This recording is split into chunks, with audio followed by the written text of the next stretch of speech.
man stands in a room alone, except for a canvas, some paint, and brushes. He lifts a brush, puts paint on it, touches the canvas, and suddenly he's no longer alone. He's playing host to his friends, friends of his life, his memory, of his imagination. The artist is Fred Folsom of Tacoma Park. His painting, Last Call, recently graced the wall of George Washington University's Dimmock Gallery. Tonight, the painting, which took 4 years to complete, is gathering dust in storage. But for a few moments now, we'll take it out of storage and give you a look at some of Fred Folsom's other work as well.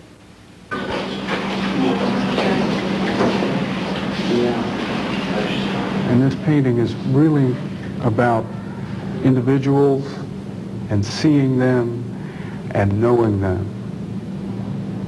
And there isn't any, I don't put in anything in this that's about good and bad. This is a painting about reality.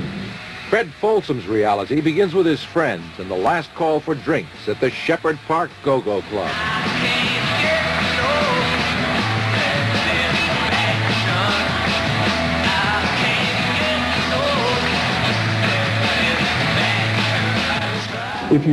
If you subtract any of these portraits from the setting there, and these people could be thinking about their Nobel Prize that they just got, or Talmudic scholars are looking at their children's report cards.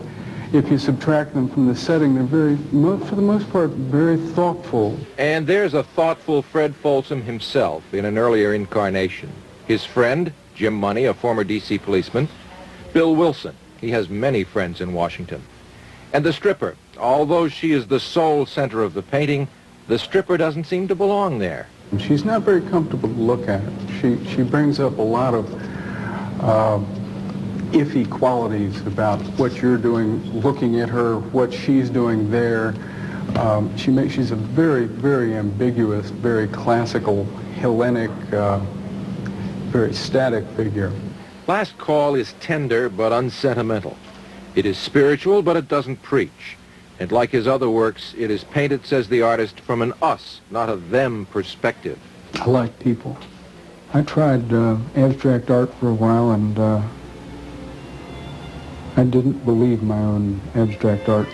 It is clear from his other works, too, that Folsom believes if you can't say it using the human figure, chances are you don't need to say it.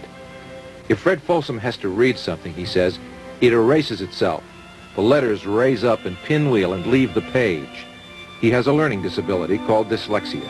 When you're covering up some sort of deficit within you, you end up developing senses about people, and covering up something like that, you sort of get shrewd in some very peculiar way.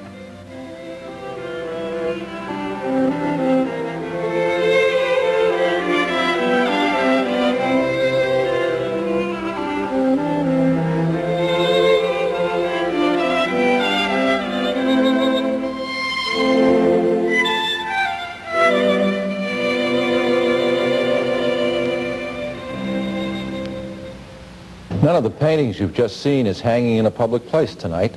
That doesn't seem to bother Fred Folsom, but it is kind of a shame, though, don't you think? Yeah. Paint us. Great stuff. No, you wouldn't want to do that. Paint you? Paint us. Yeah, right. Thank you. That's Eyewitness News. We'll see you tomorrow.